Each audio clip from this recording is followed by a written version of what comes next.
The Mini Hatch has always been seen as a fairly sporty little thing, but some versions of the car are sportier than others. The John Cooper Works version, or JCW for short, is about as sporty as it gets. With its powerful engine, tweaked suspension and appropriately inflated prices, it goes head to head with some pretty hardcore hot hatch rivals.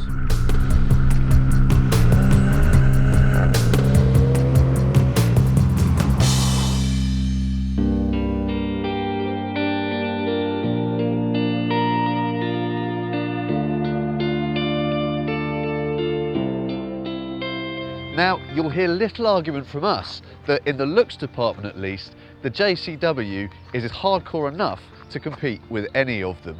Like all sporty minis, you've got this big scoop in the bonnet, but the JCW also has a bespoke front bumper with more air intakes to give a more aggressive look and improve airflow. You might also notice the LED headlights. Down the sides of the car, you've got leery looking alloys that conceal red painted brake calipers and these beefy looking side sills. Meanwhile, at the rear end, the bumper gets its own special treatment, and of course there's the obligatory rear spoiler. Throw in the John Cooper Works badges that are smattered, well, pretty much everywhere, and you're left with one very racy looking little machine.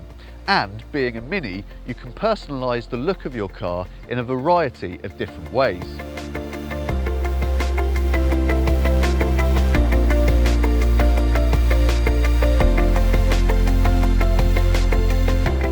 Sitting inside the JCW gives you a pretty racy feeling as well, thanks to these heavily bolstered sport seats that help give you a nice low slung driving position. There's also a bit of contrasting stitching and some other sporty little motifs. Despite that, the Mini's essential character hasn't been lost because you've still got all those nice little retro features. And being a Mini, the quality of this cabin is as good as you'll find in any of its rivals. The ergonomics aren't too bad either. Most of the functions are controlled through this screen and the whole system works in a pretty logical way. Provided, that is, you can reach the twirly knob to control it, because it's a little bit awkward to get at. And practicality is better than you might expect as well, because there's enough room in the back seats to fit two adults without too much grumbling. That said, the boot is undeniably tiny.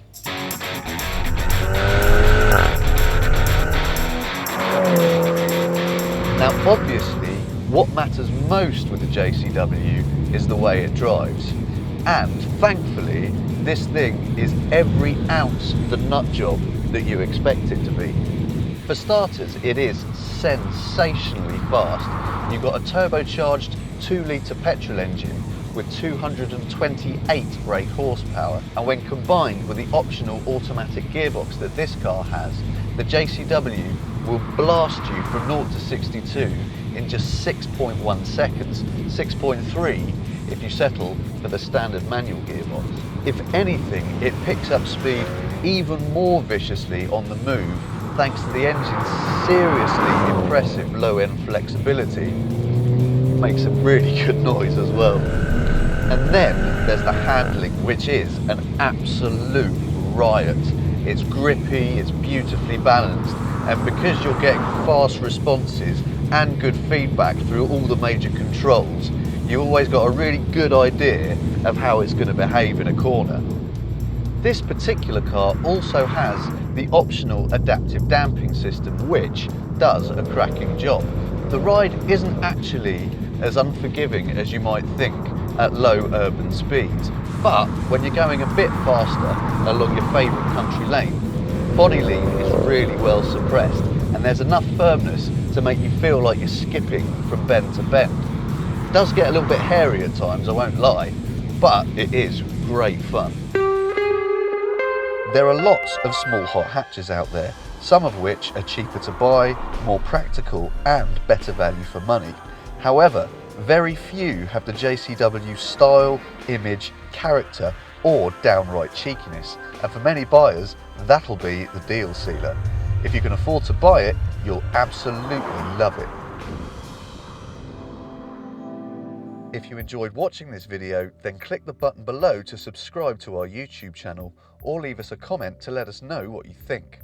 If you want to see more video reviews like this one, click the window on the top right. If you'd like to see a review of the Audi A1, click the window on the bottom right.